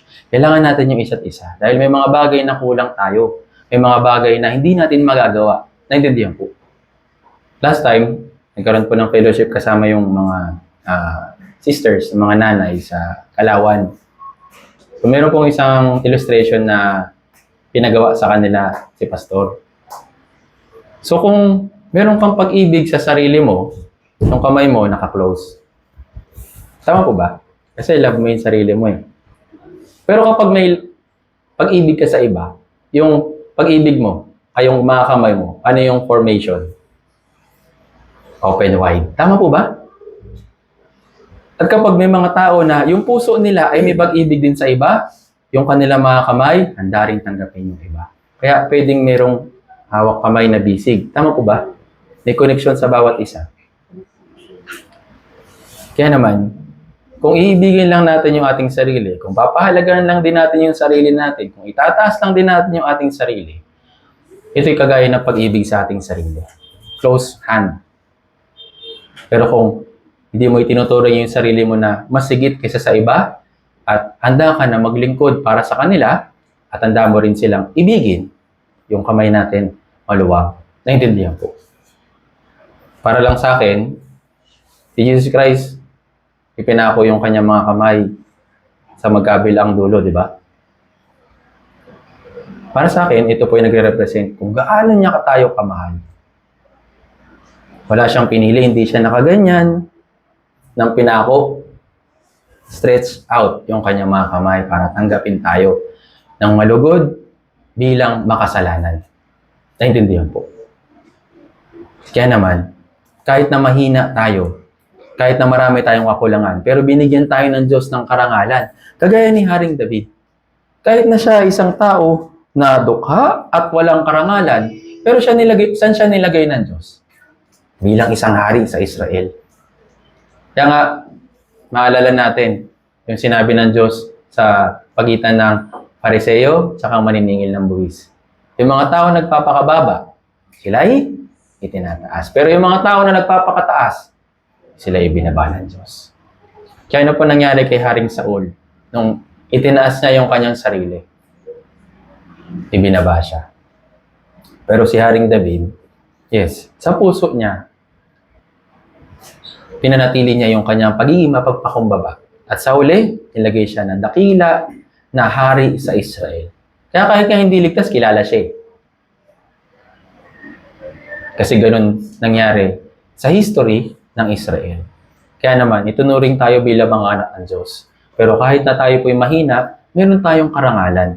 Pero hindi ibig sabihin na ipagmamataas natin ito. Panatilihin po natin yung ating puso at takot sa Diyos. Dahil sa pamamagitan po nito, yes, to follow na lang yung karangalan.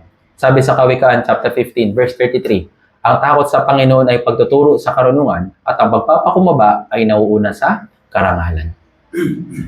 Naintindihan po.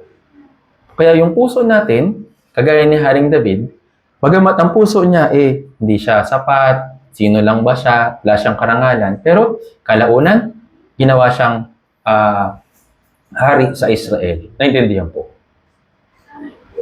Kaya kahit na, yes, kung titignan natin yung ating sarili, parang baliwala.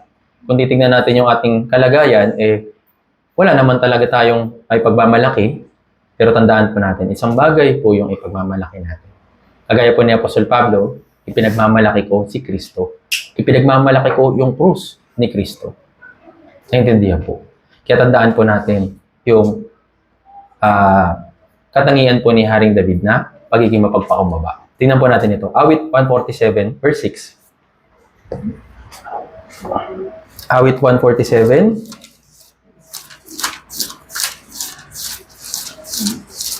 Verse 6. Babasahin po natin.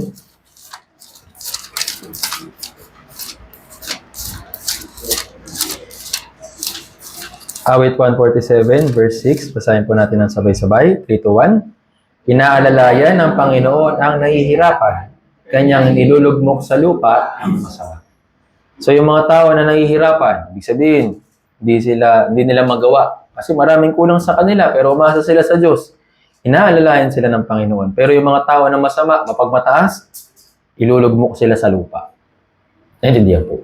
Kaya palagi natin isipin yung katangian po ni Haring David na naging tapat siya sa kanyang gawain at meron siyang pagpapahalaga na ginampanan yung kanyang tungkulin at pinanatili niya yung kanyang puso na maging mapagpakumbaba. Naintindihan po. At hindi lang po ito basta lesson patungkol kay Haring David. Ito ay lesson din para sa atin. Sabi sa Biblia, sa awit 40 verse 8, kinaluluguran kong sundin ang iyong kalooban, Diyos ko. Ang iyong kautusan ay nasa loob ng aking puso. Si Haring David, sa loob ng puso niya, nandun yung salita ng Diyos. Nandun yung pagdanais na sumunod sa kalooban ng Diyos. Kaya naman, nakita siya ng Diyos na isang puso na kinalulugdan niya na gagawa ng buong kalooban ng Diyos at siya yung tinuring na isang lalaki na susunod at gagawa ng buong kalooban ko. Naintindihan po. Kaya naman, tingnan po natin ito. Awit 101 verse 6. Atras po tayo. Awit 101 verse 6. Basahin po natin ng sabay-sabay.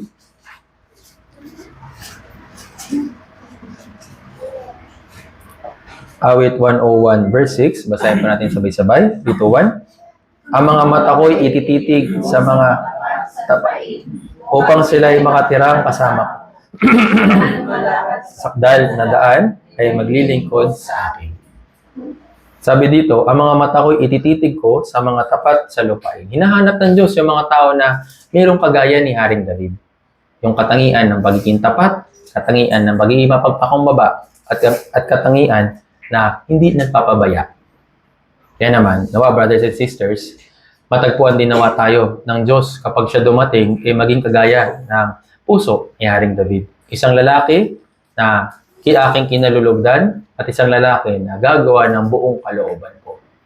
Kaya naman, nawa sa pagpapatuloy ng ating Christian life, kahit na minsan mahirap yung ating kalagayan, kahit na mahirap yung ating mga sitwasyon, kahit mahirap na marami tayong kakulangan, pero dun sa mga tao na pinanatili nila yung kanilang posisyon, dun sa lowest place, kaya nang binanggit kanina, na sila yung inaalalayan ng Diyos.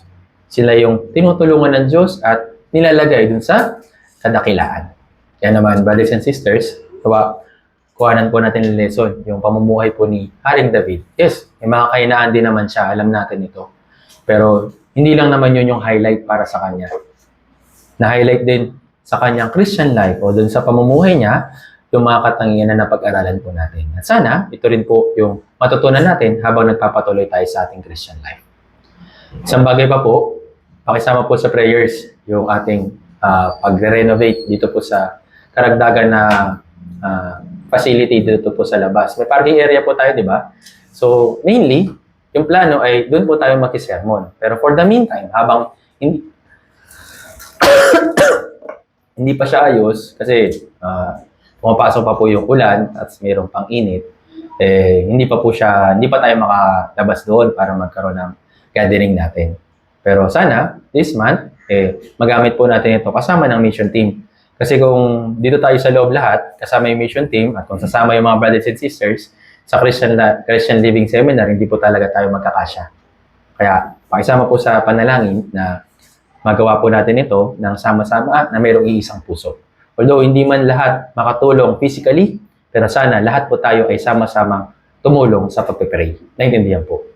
So, nawa, bawat isa po sa atin ay makibahagi sa mga paghahanda para sa gawain natin ngayong August at marami po tayong kailangan paghandaan, lalo-lalo na yung paglilingkod para sa mga brothers and sisters na dadating mula sa Korea, sa mga brothers and sisters ng Namyanju East Church. So, paghandaan po natin ito at isama po natin sa prayers. Hanggang dito po, tayo pong lahat tayo mo na lang. Banal at mahabagin naming Amang Diyos, nagpapasalamat po kami sa pagkakataon po na ito na binigay niyo po sa amin para makapag-aral ng iyong banal na salita. Napag-aralan po namin yung ilang pong bahagi ng katangian po ni Haring David. Aming Ama, tulungan niyo rin po kami. Alam po namin na hindi po likas sa amin yung maging mapagpakumbaba, hindi po likas sa amin yung maging tapat, at hindi po likas sa amin yung pagsunod. Tulungan niyo po kami na habang nabubuhay po kami dito sa mundong ito, habang nagpapatuloy sa aming Christian life, ay tulungan niyo po na mabuo ng tuloy-tuloy ang mga katangian nito at nawa kami po ay maging tao na kinalulugdan ng iyong puso at mga tao na susunod ng buong kalooban mo. Sa iyo lamang po kami aasa at magtitiwala sa mga natitira po naming buhay dito sa mundong ito at ganoon din sa mga natitira po namin schedules para sa araw po nito. Kayo na rin po yung bahala na mag-ingat sa bawat isa po sa amin. Ganoon din namin Ama, mayroon po kami pinaghahandaan na Christian Living Seminar kasama po ang Namyanju East Church, brothers and sisters ng mission team. Tulungan niyo po ang bawat isa po sa amin upang makapaganda ng mabuti at naway magawa rin po namin silang mapaglingkuran ng may buong puso. Sa iyo lamang po kami aasa at pagtitiwala para sa bagay po na ito. Ganoon din, dinadalangin po namin yung mga additional na renovation po dito po sa lugar po namin na pinahintulot niyo po sa amin. Tulungan niyo po kami na magkaroon ng iisang puso at iisang diwa para po sa panalangin po, para may pag-pray po namin yung maayos na venue para po sa paghahanda para sa mga susunod po namin mga gatherings. Sa iyo lamang po kami magtitiwala aming Ama para po dito. Lahat po na ito ay dalangin po namin sa makapangyarihang pangalan ng Panginoong Hesus Kristo. Amen. Salamat po.